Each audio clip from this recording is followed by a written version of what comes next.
Dear students, अस्सलाम वालेकुम। आज हम बायोलॉजी में जिस टॉपिक के बारे में जानेंगे वो है टिश्यू। तो इस सेशन में हम एनिमल टिश्यू के बारे में पढ़ेंगे। चलिए हमारा आज का सेशन स्टार्ट करते हैं। तो सबसे पहले जो है वो हम जनरल डेफिनेशन देख लेते हैं टिश्यू की बायोलॉजी में। In biology, tissue is a cellular organizational level between cells and a complete organ. यानी बायोलॉजी में सेल और ऑर्गन के बीच में जो एक लेवल होती है उसे टिश्यू कहा जाता है। क्योंकि टिश्यू जो है इज कंपोज्ड ऑफ सेल्स, वो सेल से बनता है और आगे फिर वो ऑर्गन्स को बना रहा होता है। यानी ऑर्गन्स जो है वो टिश्यू से बनते हैं, इसी तरह से टिश्यूज जो है वो सेल से डेवलप होते हैं। तो ये यानी इंटरमीडिएट लेवल है टिश्यू की बिटवीन सेल्स एंड ऑर्गन।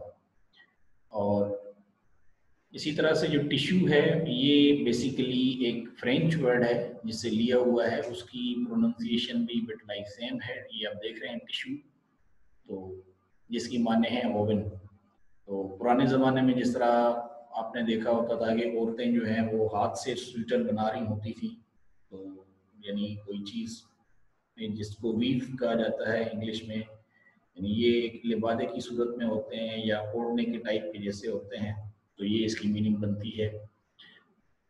आपको पता है कि जो टिश्यूज की स्टडी होती है उसे हिस्टोलॉजी कहा जाता है, जनरल स्टडी, यानी स्टडी ऑफ ह्यूमन और animal tissue is called as histology. जबकि इसको मेडिकल साइंस में जब हम टिश्यू से रिलेटेड डिजीज के बारे में स्टडी कर रहे होते हैं तो फिर वहाँ पे इसको हिस्टोपैथोलॉजी कहा जाता है। यानी डॉक्टरों की जुबान में इसे हिस्टोपैथोलॉजी कहा जाता है, व्हिच मींस के डिजीजेस रिलेटेड विद टिश्यूज। और इसी तरह से जब आप प्लांट टिश्यू को पढ़ते हैं तो फिर वहां पे हम उसे कहते हैं प्लांट एनाटॉमी। आगे हमें ये टिश्यूज की जो है वो डिफरेंट टाइप्स हैं, आपको नज़र भी आ रही हैं कि ये कनेक्टिव टिश्यू है, फिर epithelial tissue, then we have muscle tissue and nerves tissue. ये कुछ इनके नाम्स हैं टिश्यूज के जो इन चार में से रिलेटेड होते हैं, जो एनिमल टिश्यूज हैं या आप कह लें कि ह्यूमन बींग्स के जो है वो टिश्यूज हैं। तो टिश्यूज जो हैं वो ब्लड में भी होते हैं, ब्लड टिश्यू कहा जाता है उन्हें, फिर बोन टिश्यू, फिर एपिथेलियल टिश्यू, फिर इसी तरह से कार्टिलेज टिश्यू, फिर एडिपोज टिश्यू, फिर nerve tissue and muscle tissue and connective tissue. तो ये जो जितने फॉर्म्स हैं, टाइप्स हैं जो टिश्यूज के, इनको हम वन बाय वन देख लेते हैं।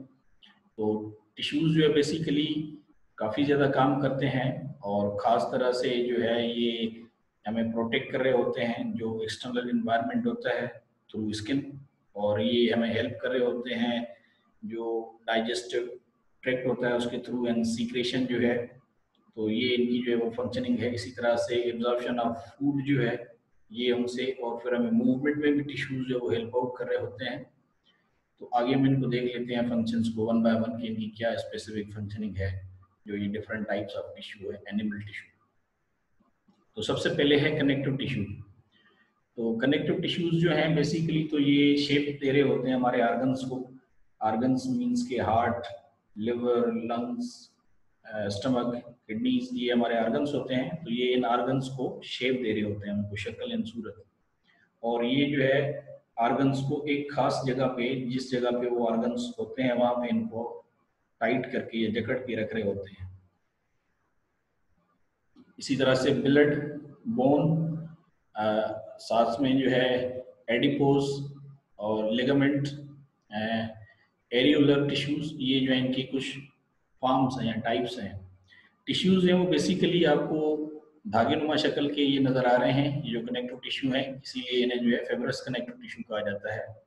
और इसी तरह से स्केलेटल टिश्यू, यानी वो जिनसे स्केलेटन जो बन रहा होता है वो वाले, और फ्लूइड टिश्यू जो हमारी ब्लड में जो है वो पाए जाते हैं, लाइक वाइज प्लाज्मा। तो ये कनेक्टिव टिश्यूज की जो है वो टाइप्स होती हैं।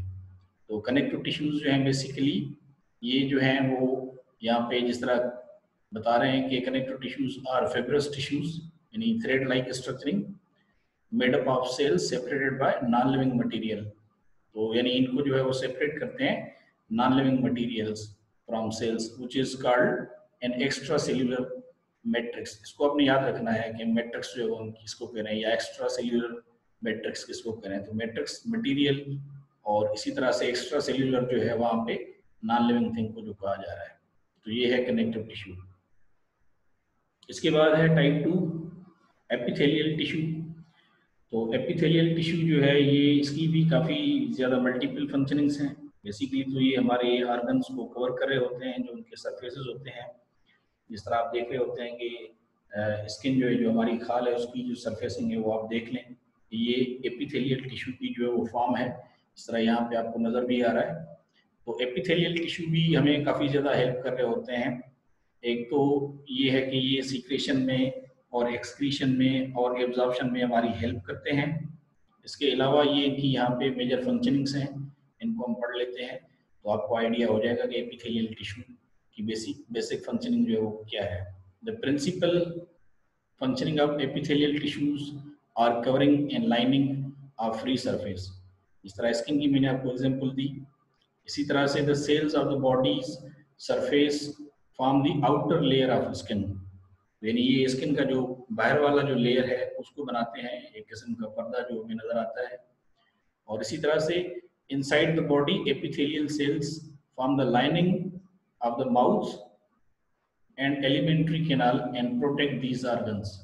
तो यानी अंदर से भी जो है वो हमारे जो बॉडी पार्ट्स होते हैं उन्हें ये प्रोटेक्ट कर रहे होते हैं इन द फॉर्म ऑफ लेयर्स, जिस तरह स्किन की लेयर्स हैं। तो आप अगर मुंह खोल के देख लें तो आपको नजर आएगा ये एपिथेलियल टिश्यूज जो हैं जो प्रोटेक्ट कर रहे होते हैं हमारे ऑर्गन्स को। इसी तरह से जो एपिथेलियल टिश्यूज हैं वो एब्जॉर्प्शन में हेल्प कर रहे होते हैं, यानी चीज़ों को जज़ब करने में या हजम करने में इन अ वे, जिस तरह पानी है या न्यूट्रिएंट्स जो हम ले रहे होते हैं थ्रू फूड। और इसी तरह से एपिथेलियल टिश्यूज जो है वो help in the elimination of waste. हमारे बॉडी से जो वेस्ट निकलता है यूरिन की सूरत में या जो एक्सक्रीशन होती है, इसी तरह से जो हमारे बॉडी में स्वेटिंग होती है यानी पसीना आ रहा होता है, तो ये इनमें बेसिकली एपिथेलियल टिश्यूज हमें हेल्प कर रहे होते हैं। इसी तरह से एपिथेलियल टिश्यूज जो है वो secrete enzyme and are hormones in the form of glands. तो ये जो एंजाइम्स हैं, जो हार्मोन्स हैं, ये फिर हमारे सीक्रेशन सिस्टम को एंड एब्जॉर्प्शन सिस्टम को जो है वो मेंटेन करते हैं या उन्हें स्टार्ट करते हैं या उन्हें कंटिन्यू करते हैं। इसी तरह से some epithelial tissue perform secretory functions, the secrete a variety of substances including sweat. तो मैंने आपको बताया पसीना का सलीवा, ये हमारे मुंह में जो लिक्विड बन रहा होता है और ये डाइजेशन में हमें हेल्प करता है। इसी तरह से म्यूकस एंड एंजाइम्स फॉर्मेशन की। तो एपिथेलियल के बाद जो तीसरी फॉर्म है वो है मस्कुलर टिश्यू। तो ये यानी मसल टिश्यू, इसकी बेसिकली तो 3 फॉर्म्स हैं, ये स्केलेटल और इसी तरह से कार्डिक जो हार्ट से रिलेटेड हैं और फिर स्मूथ। तो जो मसल टिश्यूज हैं यानी muscle cells form the active contractile tissue of the body known as muscle tissue और मस्कुलर टिश्यू। मसल टिश्यू की जो बेसिक फंक्शनिंग होती है वो प्रोड्यूसिंग फोर्स, यानी फोर्स प्रोड्यूस करते हैं एंड काज मोशन। हमारे आप मुख्तलिफ बॉडी पार्ट्स होते हैं वो आप उनको इन अ वे यानी मूव कर रहे होते हैं। ज्वाइंट होते हैं, जिस तरह एल्बो में आप ज्वाइंट देख रहे हैं, इसी तरह से लेग में ज्वाइंट्स होते हैं। तो मसल्स इसी तरह से हमें मूव करने में या जोर लगाने में हेल्प कर रहे होते हैं। आइदर लोकोमोशन और movement with in internal organs के अंदर भी एक मूवमेंट होती है। मिसाल के तौर पे हम जो है वो खाना खा रहे होते हैं तो आपको पता है कि वो हमारे माउथ से लेके तो लास्ट में इंटेस्टाइन तक वो जा रहा होता है। तो ये मूवमेंट जो है ये इंटरनल मूवमेंट है। लोकोमोशन मूवमेंट ये होती है कि स्ट्रेट पास आप मूव कर रहे हैं, आइदर फॉरवर्ड और बैकवर्ड। इसी तरह से muscle tissue is separated into 3 distinct categories, जो मैंने आपको बताया कि यानी स्मूथ मसल और skeletal muscle and cardiac muscle. ये स्मूथ मसल है ये इनर लाइनिंग्स जो ऑर्गन्स की होती हैं वहाँ पे ये पाए जाते हैं। स्केलेटल मसल्स जो हैं ये आमतौर पे हमारे बोन से अटैच होते हैं। और इसी तरह से जो कार्डिक मसल हैं ये तो यानी हार्ट से रिलेटेड है, तो जाहिर सी बात है हार्ट में ये अवेलेबल होते हैं। और जो हमारी हार्ट जो पंपिंग कर रही होती है यानी एक्सपेंशन एंड कंट्रैक्शन कर रही होती है, जिसकी वजह से ब्लड पूरे बॉडी में पंप हो रही होती है, तो ये टिश्यू वहाँ पे हेल्प आउट कर रहे होते हैं। इसके अलावा ये नर्व्स टिश्यू, ये चौथी टाइप है एनिमल टिश्यू की या ह्यूमन टिश्यू की। तो ये हमारे न्यूरॉन से या नर्व से रिलेटेड होते हैं। तो ये cells comprising the central nerve system and peripheral nerve system. तो जो सबसे पहले ये जो सेंट्रल नर्व सिस्टम है उसमें आ जाता है ये ब्रेन और स्पाइनल कार्ड, और इसके बाद फिर जो पेरिफेरल सिस्टम है इसमें जो आ जाते हैं वो cranial nerves and spinal nerves, और इसमें मोटर न्यूरॉन्स जो है वो इसमें इंक्लूड नहीं किए जाते जो पेरिफेरल नर्व सिस्टम है। तो यहाँ पे लिखा हुआ भी है, इसको हम पढ़ लेते हैं कि sales comprising the central nerve system and peripheral nerve system are classified as nerves or neural tissue या nerve tissue. In the central nerve system, neural tissues form the brain and spinal cord. यानी spinal cord में जो जो हमारे neurons होते हैं वो nerve tissue, यानी इसको जो है वो आप कहेंगे कि ये आपका सेंट्रल नर्व सिस्टम है। इसी तरह से in the peripheral nerve system neural tissues form the cranial nerves and spinal nerves inclusive of the motor neurons, यानी मोटर न्यूरॉन्स के अलावा। तो ये आप देख रहे हैं यहाँ पे आपको ये जो है वो ये सेंट्रल नर्व सिस्टम भी आपको नजर आ रहा है और ये पेरिफेरल नर्व सिस्टम भी आ रहा है। तो ये आप देख रहे हैं एपेंडिमल सेल्स, ये सेंट्रल नर्व सिस्टम का हिस्सा होते हैं। इसी तरह से ओलिगोडेंड्रोसाइट्स, ये भी जो है वो सेंट्रल नर्व्स में होते हैं। एस्ट्रोसाइट्स और माइक्रोग्लिया, ये सारे जो हैं ये सेंट्रल नर्व्स के सिस्टम है। इसी तरह से सेटेलाइट सेल्स जो होते हैं ये पेरिफेरल टिश्यूज में, और इसी तरह से शेन सेल्स जो हैं ये भी पेरिफेरल सिस्टम का हिस्सा होते हैं। तो ये था हमारा आज का सेशन जो कि एनिमल टिश्यू के ऊपर था। तो आई होप कि आपको एनिमल टिश्यू को अंडरस्टैंड करने में काफ़ी ज़्यादा आसानी होगी और आपको आइडिया हो गया होगा। अगर आपको समझते हैं कि कोई चीज़ आपको सही से समझ नहीं आई तो आप इस सेशन को दोबारा भी देख सकते हैं।